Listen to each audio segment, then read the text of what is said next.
The double refers to a representation of the ego that can assume various forms like shadow, reflection, portrait, double, and twin that is found in primitive animism as narcissistic extension and guarantee of immortality, but which with the withdrawal of narcissism becomes a foreshadowing of death, a source of criticism and persecution.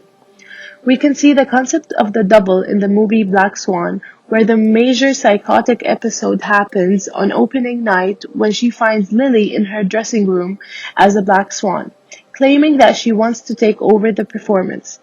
They end up having a violent showdown in which Nina ends up stabbing the black swan with shards of broken glass. In reality, the black swan was just an illusion and then Nina ends up stabbing herself. Lastly, in The Shining, Delbert Grady, "You're always a caretaker," introduced himself after ushering Jack into the red bathroom. Jack recognizes him as Charles Grady, the former caretaker who murdered his wife and children. The Overlook is a timeless institution, and both Grady and Torrance have spent at least 2 periods of time in its employment. Grady as Delbert in the 1920s as a butler, and as Charles the caretaker in 1970. Jack is the caretaker of 1980, but Grady reassures him that he has always been in the hotel. This assertion is confirmed at the very end of the film when a long tracking shot zooms in on a picture of Jack Torrance in 1921 Overlook Ball photograph. We can see some aspects of superego in the film Black Swan. The film takes you through the transformation of Nina's character being overpowered by her ID. Nina embodies the perfect white swan, which symbolizes the superego. The white swan is safe, graceful, and it's clear. This role comes easier to her. However, the role of the black swan, or the ID, will most definitely be the most challenging part for the ballerina. Nina embodies the superego in her desire to please her mom and not to break the rules. When Nina refuses to eat the cake her mother made for her, her mother is extremely upset by this. It is clear that Nina is immediately guilty for misbehaving and comes to her mother and eats the cake. As the piece of our minds that soundly composes the psychological procedures even when we're sleeping, and which likewise is capable of the suppression of our essential senses.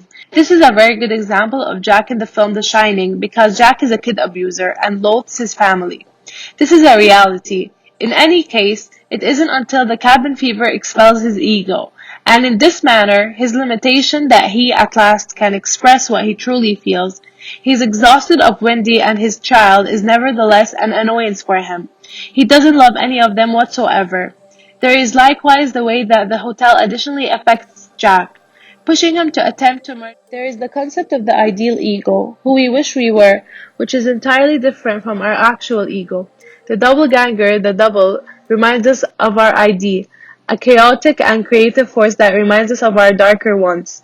In order to preserve the ideal ego, we separate our ID from ourselves in order to believe that we would never have those kinds of wants, and then we project these thoughts onto another being. Also, in the movie Black Swan, after securing the role, Nina's asked to lose herself to play the Black Swan, and so she does. In visual hallucination, she sees a black-clad version of herself across the subway platform and again in this maze of hallways at Lincoln Center. Moreover, in The Shining, we see Danny and his split personality represented with his imaginary friend Tony, who usually speaks instead of the boy.